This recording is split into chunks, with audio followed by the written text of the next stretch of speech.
Revelation 13. I looked, and saw the beast coming up from the sea. This one had 10 horns and 7 heads, and a crown was on each of its 10 horns. On each of its heads were names that were an insult to God. The beast that I saw had the body of a leopard, the feet of a bear, and the mouth of a lion. The dragon handed over its own power and throne and great authority to this beast. One of its heads seemed to have been fatally wounded, but now it was well. Everyone on earth marveled at this beast, and they worshipped the dragon who had given its authority to the beast. They also worshipped the beast and said, "No one is like this beast. No one can fight against it." The beast was allowed to brag and claim to be God, and for 42 months it was allowed to rule. The beast cursed God, and it cursed the name of God. It even cursed the place where God lives, as well as everyone who lives in heaven with God. It was allowed to fight against God's people and defeat them. It was also given authority over the people of every tribe, nation, language, and race. The beast was worshipped by everyone whose name was not written before the time of creation in the book of the Lamb who was killed.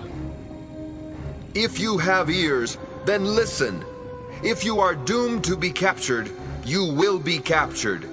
If you are doomed to be killed by a sword, you will be killed by a sword.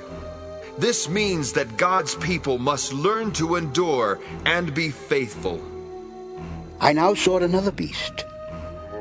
This one came out of the ground. It had 2 horns like a lamb, but spoke like a dragon. It worked for the beast whose fatal wound had been healed. And it used all its authority to force the earth and all its people to worship that beast. It worked mighty miracles, and while people watched, it even made fire come down from the sky.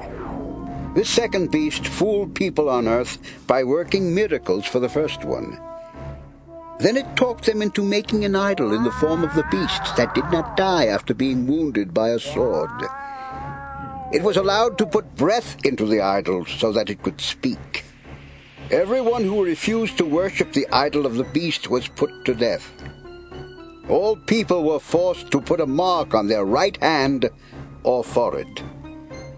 Whether they were powerful or weak, rich or poor, free people or slaves, they all had to have this mark, or else they could not buy or sell anything.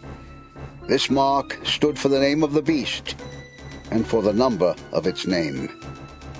You need wisdom to understand the number of the beast. But if you are smart enough, you can figure this out. Its number is 666, and it stands for a person.